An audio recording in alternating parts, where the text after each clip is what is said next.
Fala, Lucas do Bando, fala Fiel, como é que vocês estão? Vocês estão belezinha, rapaziada? Cara, eu acho que é a primeira vez que eu vou fazer uma retrospectiva aqui no canal que de fato foi divertido pra mim, né? Porque como a gente divide aqui em setores, né? Primeiro que o Corinthians, desde da abertura desse canal aqui, lá em 2020, a gente não tinha coberto ainda títulos do Corinthians, né? Esse ano veio logo dois. E como a gente divide por setores, em algum momento, os vídeos, né?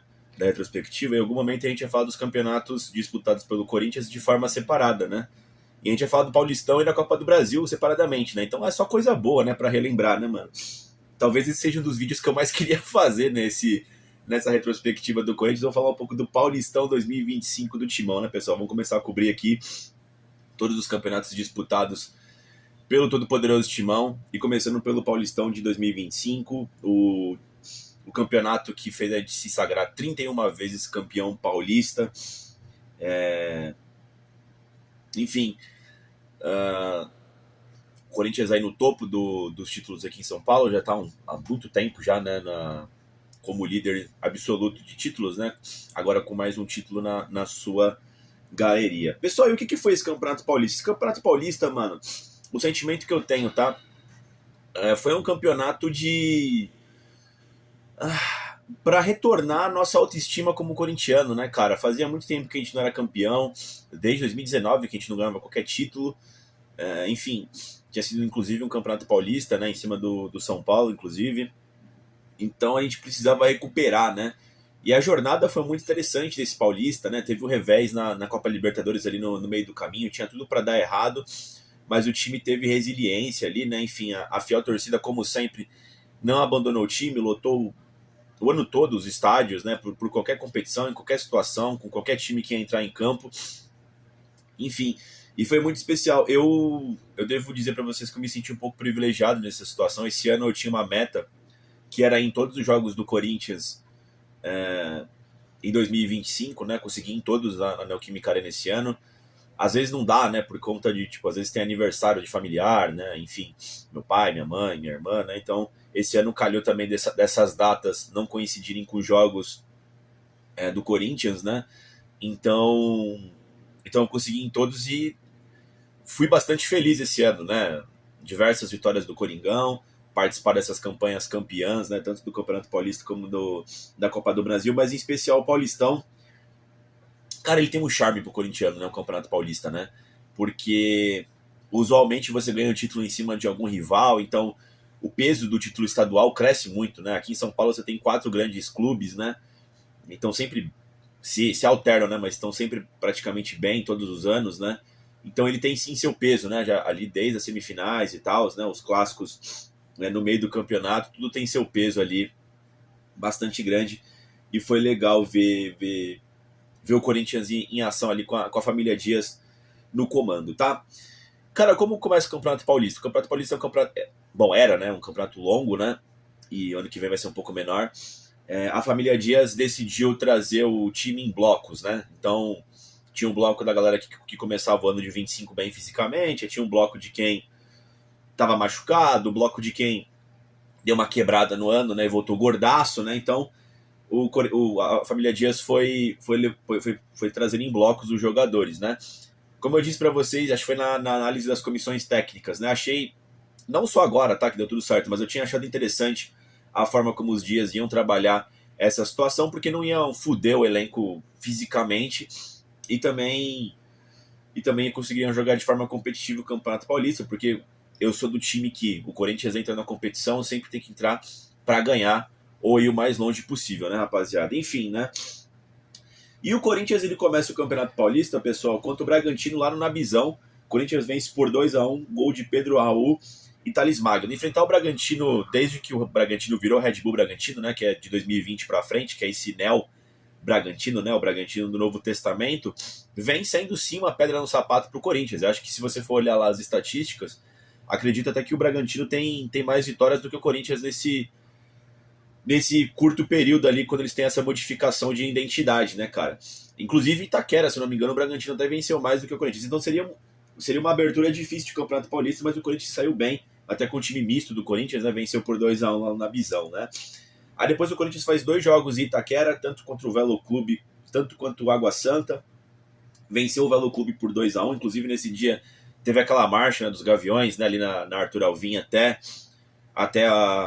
o estádio, né, muito legal, mano. Tem vídeos aqui no canal, tem a cobertura completa do Campeonato Paulista, né, da visão de dentro da torcida, tá, pessoal? Depois aconselho que vocês vejam aí, tem imagens bastante legais aí quando eu tinha o meu antigo celular, inclusive, né, saudades. Mas enfim, e o Corinthians venceu por 2-1 o Velo Clube, gols de Thales Magno e Igor Coronado. Essas duas partidas, tá? Tanto quanto o Velo Clube, tanto quanto o Água Santa, que a gente também venceu por 2-1, gol de João Pedro e Alex Santana. Eu tenho uma memória delas que o Corinthians ele jogou para fazer 4-5, perdeu muitos gols na primeira etapa. Aí consegue fazer 1-0, acho que até o 2-0, ou toma empate, enfim. Eu sei que o gol dos caras geralmente é meio que aleatório, tá ligado, mano? E o jogo não é pra 2-1. Parece até que foi um jogo difícil, mas não foram, tá ligado, mano? Era pro Corinthians ter deixado o placar mais elástico, né? Mas confesso que naquele momento eu até achava que era importante ter esse grau de humildade, né? Ainda bem que o Corinthians não está goleando todo mundo pra não ficar com salto alto. O que de fato não mudou muita coisa, né? O Corinthians teve um momento sim de salto alto, que foi inclusive nos jogos de pré-Libertadores, né? Enfim, que a gente acabou sendo eliminado, né? O Corinthians sim teve uma desconexão de concentração ali. Inclusive o próprio Emiliano disse esse coletivo depois que a gente eliminado na pré-Libertadores. Mas o Corinthians venceu pelo saldo mínimo essas partidas, mas não era para vencer apenas por isso, tá, pessoal? Aí o Corinthians tem o primeiro grande desafio do ano, que é pegar o São Paulo no Morumbi. O Corinthians tem sofrido bastante com o São Paulo. Eu diria que tem sido a maior pedra no sapato aqui na capital contra o Corinthians, né? Bem verdade que muitos desses jogos têm sido todos no Morumbi, tá? Por questão de tabela, por questão de logística, né? Por questão de campanha. Então também isso tem aflorado bastante. Esse é um tipo de clássico que tem sobressaído muito mandante, né? Então São Paulo tem vencido mais porque tem jogado mais no Morumbi. E a gente não passou nesse primeiro teste, tá? E qual que era a dinâmica desse primeiro teste? Eu me lembro que o Corinthians, ele tava sem o Garro ainda, né? Que tinha voltado pesadão, tava com problema no joelho, também tinha passado pela questão do acidente lá, né? No começo do ano. E aí a família Dias tava rodando, tava jogando 4-4-2, né? Com três volantes atrás do meia, e tava jogando de forma alternada, né? Um jogo jogava o Coronado de 10, o outro jogava o Mendes de 10. Aí a dupla de ataque geralmente era Romero e Yuri Alberto. Pra quê? Nesses 3 primeiros jogos, para deixar o time preparado para ter força máxima, para quem tivesse à disposição, né? Para pegar o São Paulo no Morumbi, jogar com o Igor Coronado e com o Memphis Depay. Não deu certo. Eu admito que o primeiro tempo do Corinthians até com o São Paulo até que foi equilibrado. O Corinthians com um pouquinho mais de sorte tem uma bola, se eu não me engano, que é o Kaká cabeceia e o Rafael faz um milagre, tá ligado? No primeiro tempo. O Corinthians poderia ter destravado o jogo ali. E o que foi o jogo pro São Paulo poderia ter sido o jogo pro Corinthians. Mas aí seria no campo do IC. O primeiro tempo acaba 0-0. No segundo tempo, o São Paulo faz um gol de bola parada com o Lucas, se eu não me engano, que o Mateuzinho não pega ele. O Lucas, meio metro de altura, faz 1-0. Na sequência já faz 2-0. O Corinthians ainda desconta com o golaço do Martínez, né, para 2-1, mas depois na sequência o São Paulo mata para 3-1. O São Paulo foi melhor aquele clássico. E sempre fica aquele gosto de... Bom, tem ficado aquele gosto de... O São Paulo tem jogado o clássico, jogado majestoso para ganhar, e o Corinthians não. Tem jogado meio blasé, tá ligado, mano? Faltando aquela pegada, aquela competitividade que a gente vem vendo nos derbys, tá ligado? Principalmente com esse elenco, né? E a gente perdeu esse primeiro grande clássico. Claro que dá-se uma desconfiança no time, né? Também tem a questão do aspecto Thales Magno. O Thales Magno começa muito bem a temporada. Eu até defendi a inserção do Thales Magno para ser titular naquele momento, nos grandes jogos da primeira fase, que era contra o São Paulo, que era contra o Palmeiras. A família Dias sempre preteriu ele em relação a outros jogadores ali que eram de mais confiança, como o próprio Romero, o Yuri, o Memphis e o Igor Coronado, né? Mais pra frente a gente viu que a família Dias estava certa, né? O Thales Magno nunca jogou bem jogos grandes, né? Tirando aquele jogo contra o Flamengo no aniversário do Timão em 2024, que ele faz um gol decisivo, né? Em geral, o Thales Magno não jogou bem contra grandes instituições, né, pessoal? Depois o Corinthians pega a Ponte Preta lá no Moisés Lucarelli, ganha por 1-0. Esse jogo choveu pra caralho, né? Esse jogo nem tem análise, né? E o Thales Magno faz o gol da vitória do Corinthians. O Corinthians depois vence o Noroeste por 2-1, gols de Thales Magno de novo, Igor Coronado. Mais um jogo daqueles que era pro Corinthians ter decidido mais rapidamente, mas acabou indo pros finalmente, né? Teve esse jogo aqui que foi 0-1, né, pro Corinthians, lá em Novo Horizonte. O Corinthians venceu por 1-0. Gol de Alex Santana. Esse jogo aqui é um daqueles jogos que você não sabe como o Coringão venceu, né? Esse jogo aqui, se eu não me engano, É algum jogo antes ou depois daqueles jogos contra o Central ou o Barcelona de Guayaquil. Não vou lembrar aqui agora, tá, pessoal? Mas eu acho que é isso. Mas o Corinthians vai com o time totalmente modificado, né? Vai com o time praticamente reserva, joga muitos meninos da base esse dia. O Novo Horizontino joga muito melhor do que o Corinthians, né? Mas o Corinthians consegue sair com 1-0. O Hugo Souza, inclusive, pega um pênalti nesse dia lá no Jorjão, tá? Baita vitória do Corinthians aí, meio que fugindo do prognóstico, né? Que era o prognóstico era de derrota, né, pessoal? E aí tem mais um grande teste, dessa vez contra o Palmeiras lá no Allianz Parque, lá no Ananias, né? Palmeiras 1, Corinthians 1, gol de Yuri Alberto, tá? Esse é mais um jogo que o Corinthians também eu achei que não jogou tão bem, tá? Teve a questão da chuva, o gramado bosta, fudido deles lá, né? O Palmeiras logo no começo abriu o placar para 1-0. Acho que o Yuri Alberto é expulso, né? O Yuri Alberto empata ainda no primeiro tempo, um belo gol, né? Uma jogada acho que do Memphis, que lança para ele pega e finaliza, né? Acho que foi o Memphis que lançou ele, ou o Carrilho, não lembro agora.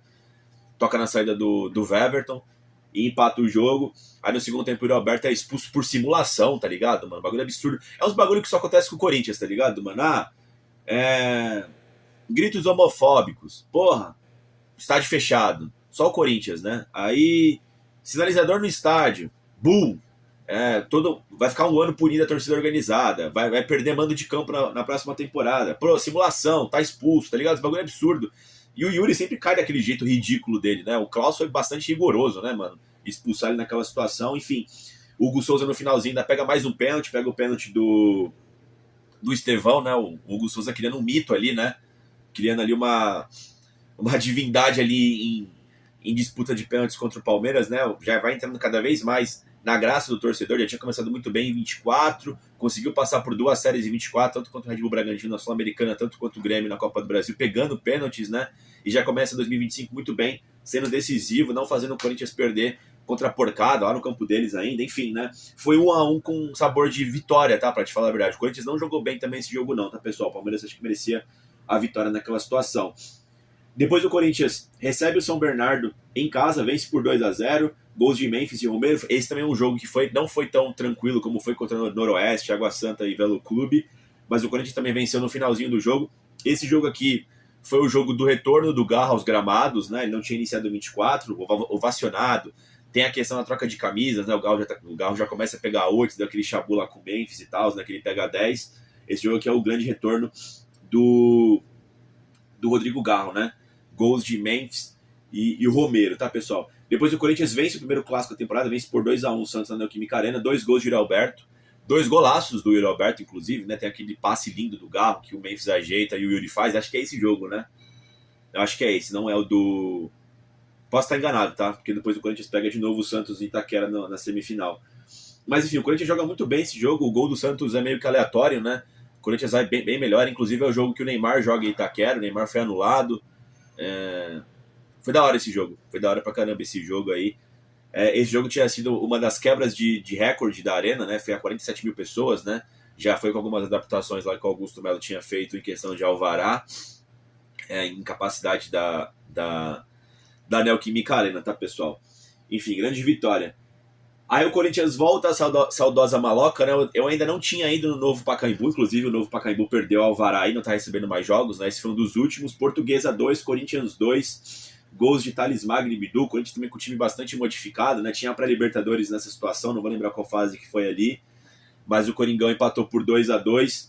Foi legal para voltar ao Pacaembu, né? A Portuguesa pegou um espacinho ali, que era o gol das famílias, que era o setor das famílias, né, do antigo Pacaembu, que é do lado do tobogã, mas não onde ficavam os visitantes, né, do lado ao contrário, e o resto todo era do Corinthians. Foi bastante legal voltar ao Pacaembu, tá? Esse jogo foi um dos mais legais que eu fui esse ano, tá, pessoal? Foi um dos mais legais. Depois o Corinthians encerra a primeira fase do Campeonato Paulista contra o Guarani, um empate em 2-2 na Neoquímica Arena, 2 gols de Romero, né? E aí começam os mata-matas, né? O Corinthians pega o bom Mirassol em casa, vence por 2-0 nas quartas de final, tá? Gols de Memphis Depay e Romero.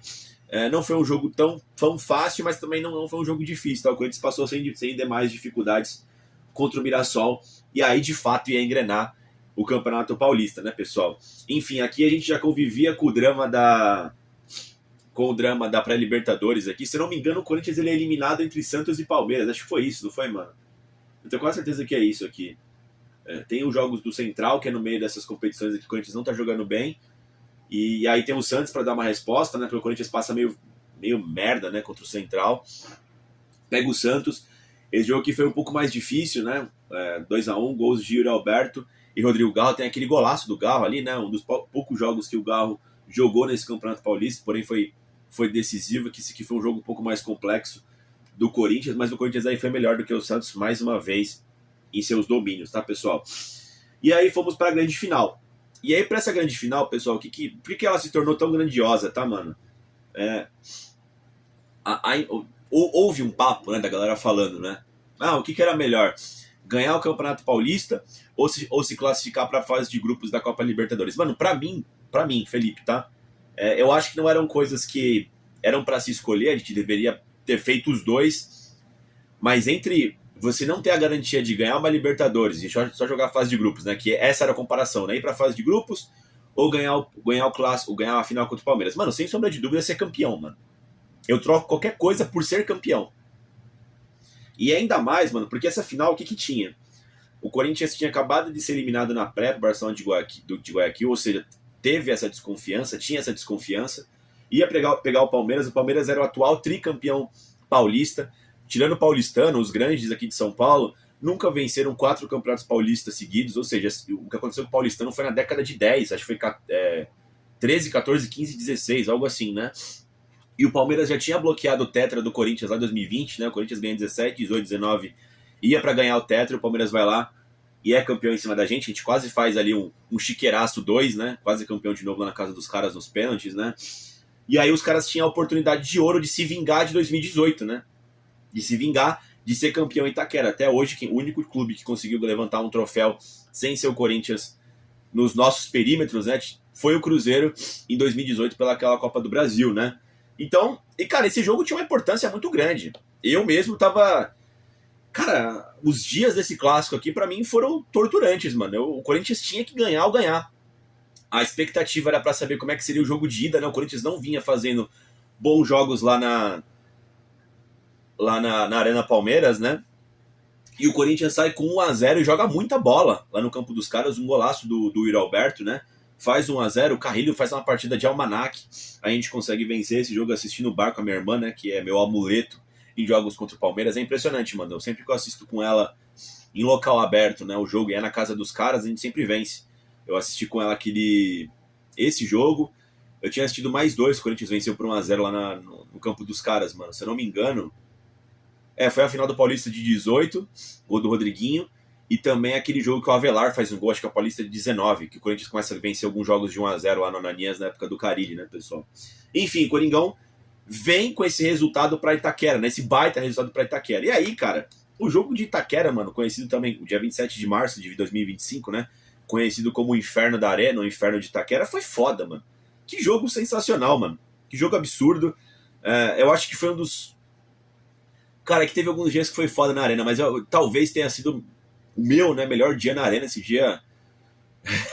Eu sou feliz até hoje por conta daquele dia. Foi absurdo o que aconteceu de atmosfera naquele dia, tá, pessoal? Um jogo truncado entre Corinthians e Palmeiras. Eu diria até que a melhor chance foi do Corinthians com aquela bola na trave do Rodrigo Garro na primeira etapa, no travessão, se não me engano. O Palmeiras começa a ter mais a posse de bola no segundo tempo. O jogo só que tá um pouco controlado, né? Aí o Félix Torres dá os contornos de forma épica, né? Que o Corinthians conquistou esse título, faz um pênalti super idiota, acho que no Vitor Roque, né? Enfim, pênalti, Veiga na bola, Veiga contra o Hugo Souza. O Veiga bate e o Hugo Souza defende, mano. Isso aí na casa dos 30, eu acho, do segundo tempo. Cara, inacreditável, mano. A Arena foi abaixo, mano. Eu achei que eu fosse morrer ali. Que defesa espetacular do Hugo Souza. Valeu como um gol, valeu como um título. O Hugo Souza, cara, ele colocou as duas mãos ali pra entrar no hall de ídolos do Corinthians, tá, pessoal? E tão rápido assim. O que ele fez ali, talvez a gente não saiba o quão importante foi, mas pra mim foi, né? Mas ali, aquilo ali vai ser lembrado por décadas, por gerações, tá, pessoal? Porque foi inacreditável, tá, pessoal? Foi foda. Foi foda pra caramba. Os caras estão ligando aqui, ó. Vai tomar no cu. Foi foda pra caramba, né? Os contornos épicos que tiveram aquela final e aquela defesa absurda do Hugo Souza, tá, pessoal? E depois disso, mano, aí entrou dois elementos, né? Memphis Depay e também a fiel torcida. O Memphis Depay simplesmente começa a segurar a bola no campo de ataque, começa a arrumar os escanteios, os laterais, né? Enfim, começa a pesar na mente dos jogadores do Palmeiras. Aí o Memphis Depay sobe em cima da bola, né? Aquele lance que com certeza você viu e sabe qual que é, né? Absurdo, épico, começa uma confusão generalizada ali na ponta do escanteio. Aquele climinha gostoso de derby, né? Cenas lamentáveis, eu particularmente gosto muito, eu acho que isso é entretenimento, né? Claro, existem dois tipos de violência, né? Então, tem algumas violências ali que vêm, tem algumas formas de violência, né? Que vêm no campo de entretenimento. Existe a violência que a gente não quer, né? Que é o pessoal se matando, né? Mas foi foda ali, mano. Foi absurdo. Aí a torcida começou a soltar rojão, soltar fogos, acender sinalizador, mano. Aquele bagulho absurdo, aquela atmosfera, aquela fumaça. Não vai ter mais jogo. A gente vai ser campeão de uma forma ou de outra. A gente não pode perder esse título dentro de casa. Não pra eles. Não pra eles. Não foi absurdo, mano. Quem viveu aqueles últimos 15 minutos ali dentro de Itaquera sabe como é que foi. É um clima que eu gosto muito no futebol, mano, e é raro de você ver. Não dá pra você fazer isso em todo jogo. É aquele clima do, tá rolando lá o jogo de pimbolim, você vira a mesa, assim, tipo assim, a gente não vai perder esse jogo, a gente vai ganhar e foda-se como. E eu acho que só o futebol é capaz de trazer isso em algum tipo de esporte, tá? Esse elemento externo, assim, dessa energia do tipo... Cara, não importa se você vai jogar bem ou mal, a gente vai arrancar essa vitória. A gente vai colocar a bola lá dentro, se for possível, com a mão. E foda-se, a gente vai ser campeão, tá ligado, mano? E foi assim que a gente consegue segurar o 0x0 até o final. Acho que só o Coringão também tem esse poder, né, de transformar empates em situações épicas, né, mano? E foi o que aconteceu. Coringão aí, 31 vezes campeão, impedindo o tetra do Palmeiras, né, que seria histórico, e em cima do Palmeiras. Então, assim, não tem preço. Tem poucas coisas, mano. Eu diria que só se a gente fosse campeão do mundo, campeão da Libertadores, que é maior do que ganhar qualquer título em cima dos caras, mano. Isso ali, pô, isso muda o ano, isso muda a energia, isso muda astral, isso muda a perspectiva. Um derby, o Corinthians e Palmeiras, sempre vai ser uma das coisas mais importantes do universo dessas duas instituições, tá? Talvez os caras de lá tenham perdido essa noção com o técnico deles, com a torcida deles, soberbinha, né? Mas é o que eu sempre digo, cara. No maior momento de disparidade entre as duas instituições, né, nesse clássico centenário, onde o Corinthians estava no topo do mundo, literalmente campeão mundial, e a porcada abaixo do subsolo, né? Estava na segunda divisão, né? Nesse momento ocorreu um clássico que foi 2x2. Nesse momento. Então, assim, esse jogo nunca vai ser fácil. Nunca vai ser fácil. E você nunca pode subestimar o poder do derby, mano. O poder do derby. O Corinthians estava perdendo muitos derbys e conseguiu dar a volta por cima nesse ano de 2025, né? Provando que é um clássico poderosíssimo, né? Um clássico gigantesco, é um clássico com muita tradição e história. E fico feliz aqui de narrar para vocês esse Paulista 2025, mano. Com contornos épicos, que pode... é só um estadual. Não foi só um estadual, mano. Não foi. E o Corinthians provou mais pra frente do ano, né? Que não foi. É o que eu sempre falo para vocês, pessoal. O clássico, principalmente aqui em São Paulo, não tem como você ser campeão de coisas grandes aqui se você não for bem nos clássicos. São jogos diferentes, são jogos com uma tensão muito maior do que o convencional. Então, se você conseguir passar por esses testes de fogo, factualmente você vai conseguir outros títulos durante a temporada ou calejar sua equipe para grandes momentos e grandes conquistas depois. Porque é muito difícil ter algo maior do que um Corinthians e Palmeiras. E você conseguir sair dessa prisão mental que é esse clássico e sair bem, sair campeão, pesando na mente do seu adversário... Cara, você sai grandão para qualquer tipo de situação durante o ano, e foi o que aconteceu com o Corinthians, com esse elenco, com esse grupo de jogadores aí, que depois a gente voltou a ser campeão no ano depois, né, do título da Copa do Brasil. Mas isso aqui é papo para um vídeo que você deve ver ainda hoje, tá, pessoal? Mas é isso, pessoal. Pô, eu lembrando, pô, que legal fazer retrospectiva de título, né, mano? Eu falando aqui dos jogos, dos gols, né, eu fiquei feliz de novo, assim, de tabela, só por lembrar desse momento, que foi muito legal, mano. Puta, foi foda pra caralho, mano. Suco de Corinthians total, né? A artilharia do Paulistão. Cara, os artilheiros do Corinthians foram o Thales Magno com 5 e o Yuri Alberto com 5. Inclusive, todos os 5 gols do Yuri Alberto foram todos em clássicos, né? Deixa eu ver aqui. Foi isso mesmo, rapaziada. Ele fez um gol contra o Palmeiras na primeira fase. Aí ele fez mais 2 contra o Santos na primeira fase. Marcou de novo contra o Santos na semifinal.